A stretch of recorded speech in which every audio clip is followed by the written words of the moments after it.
Hi, ಇವತ್ತ Sunday ಆಮೇಲೆ ಇವತ್ತ ಫಾದರ್ಸ್ ಡೇ. ನಾನು ವ್ಲಾಗ್ಸ್ ನೋಡೋ ಅಪ್ಪಂದ್ರಿಗೆ ಎಲ್ಲಾರ್ಗೂ ಹ್ಯಾಪಿ ಫಾದರ್ಸ್ ಡೇ.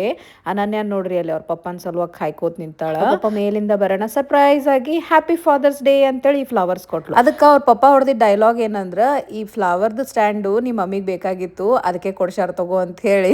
ಒಟ್ನಾಗ ನಾವ್ ಏನೇ ಮಾಡ್ಲಿ ಅವ್ರ ಪಪ್ಪ ಈ ರೀತಿ ಡೈಲಾಗ್ ಹೊಡೆಯೋದ್ ಮಾತ್ರ ಬಿಡಲ್ಲ.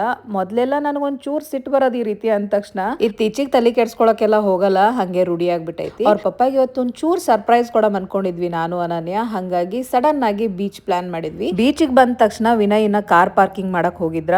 ಇದೆಲ್ಲ ಹೊತ್ಕೊಂಡ್ ಬಂದಿದ್ವಿ ನಾನು ಅನನ್ಯ. ಗ್ಲೂ, ಬೋರ್ಡು ಈ ರೀತಿ ಒಂದ್ ಕ್ರಾಫ್ಟ್ ಮಾಡಮ್ ಅಂತ ಹೇಳಿ ಮೊದ್ಲೇ ಡಿಸೈಡ್ ಮಾಡಿದ್ವಿ. ಇಲ್ಲಿ ನೋಡ್ರಿ, ಇದು ಬೋರ್ಡ್ ಮೇಲೆ ಗ್ಲೂ ಹಚ್ಚಿ ಅನನ್ಯನ್ ಕೈಗೆ ಹಚ್ಚಿ, ಅದಾದ್ಮೇಲೆ ಅಲ್ಲಿಂದ ಸುಕ್ ತಗೊಂಬಂದ್ ಹಾಕಿ ಅನನ್ಯ ಹ್ಯಾಪಿ ಫಾದರ್ಸ್ ಡೇ ಅಂತ ಹೇಳಿ ಈ ರೀತಿ ಎಲ್ಲ ಬರ್ದು ಡಿಸೈನ್ ಮಾಡಿದ್ಲು. ಅಷ್ಟೊತ್ತಿಗೆ ವಿನಯ್ ಬಂದೇ ಬಿಟ್ರು. ಆದ್ರೂ ಅವರು ಏನೋ ಮಾಡಾಕತ್ತಾರ ಅಂತ ಹೇಳಿ ಸುಮ್ ಕೂತಿದ್ರು. ಈ ಫುಲ್ ಬೋರ್ಡ್ ಏನ್ ನೋಡಿರ್ಲಿಲ್ಲ. ಇಲ್ಲಿ ನೋಡ್ರಿ ಎಷ್ಟ್ ಚಂದ ಆಗೈತಿ. ಅನನ್ಯನೇ ಬರ್ದಿದ್ದು, ಬಹಳ ಕ್ಯೂಟ್ ಆಗಿ ಮಾಡಿದ್ಲು. ಆಮೇಲೆ ಅದನ್ನ ತಗೊಂಡ್ ಹೋಗಿ ಅವ್ರ ಪಪ್ಪ ಕೊಟ್ಟು ವಿಶ್ ಮಾಡಿದ್ಲು. ವಿನಯ್ಗರ ಭಾರಿ ಖುಷಿ ಆಯ್ತು. ಆಮೇಲೆ ನಾನು ಅನನ್ಯ ಕೂಡಿ ಕೇಕು ತಗೊಂಡ್ ಹೋಗಿದ್ವಿ. ಅದನ್ನು ಗೊತ್ತಿರ್ಲಿಲ್ಲ ವಿನಯ್ಗ. ಫುಲ್ ಸರ್ಪ್ರೈಸ್ ಆದ್ರು ವಿನಯರ. ಅನನ್ಯ ಹುಟ್ಟಿದಾಗಿಂದ ನಾನು ಆಕಿನ ಕೈಯಾಗನೆ ಏನಾರ ಒಂದು ಸಣ್ಣ ಪುಟ್ಟ ಕ್ರಾಫ್ಟ್ ಮಾಡಿ ವಿನಯ್ಗೆ ಈ ರೀತಿ ಸರ್ಪ್ರೈಸ್ ಆಗಿ ಕೊಡ್ತಾನೆ ಇರ್ತೀನಿ. ಆಮೇಲೆ ಏನಪ್ಪಾ ಅಂದ್ರ, ಇತ್ತೀಚಿಗೆ ವಿನಯ್ ಕೆಲಸದೊಳಗ್ ಬಹಳ ಬಿಸಿ ಇರ್ತಾರ. ಜಾಸ್ತಿ ಬಿಸ್ನೆಸ್ ಟ್ರಿಪ್ ಅಂತ ಹೋಗ್ತಿರ್ತಾರ.